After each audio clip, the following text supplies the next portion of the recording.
ำตกห้วยหลวงเบิ่งทางลงนู่นเสียงน้ำตกอยู่ฝั่งนู้นปวดขาย่างค่ะทายนางลงมาเบิ่งอ๋ออันนี้คือน้ำน้ำตกนะคะพอเป็นฝนตกด้วยค่ะน้ำตก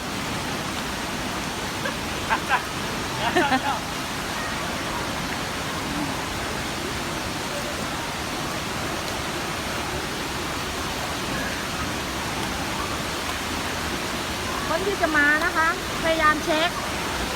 ดอกยางรองเท้าให้ดีเพราะว่าสามารถสิมืนได้แล้วก็เล้าตรงจับเนี่ยค่ะอยู่ช่วงที่กลางทางอ่ะมันไม่ค่อยดี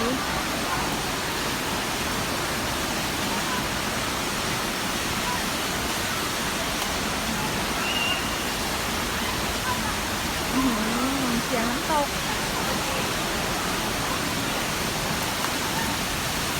ว้า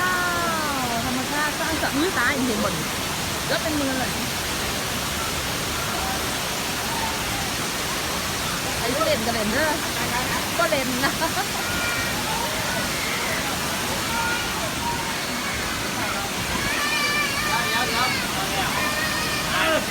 ดูดิ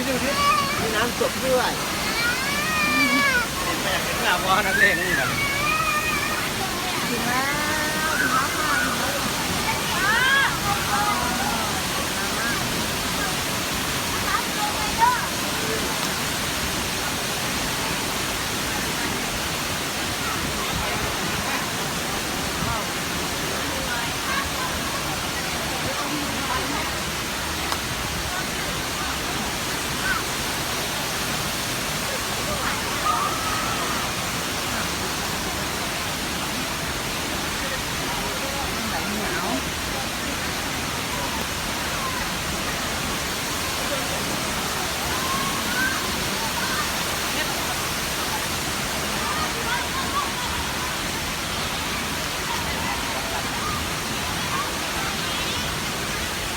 ระวังนะคะเ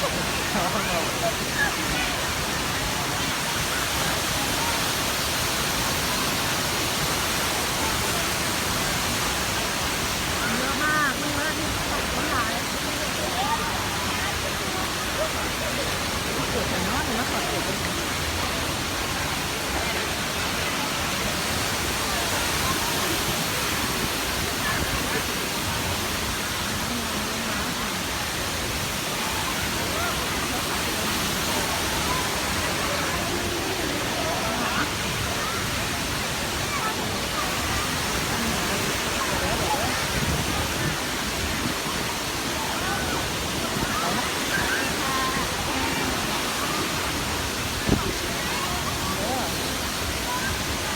เดี๋ยว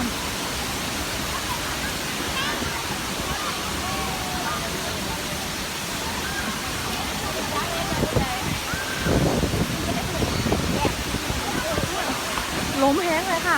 ล้มไอ้ตรงน้ำตกน้ำน้ำเป็นล้ม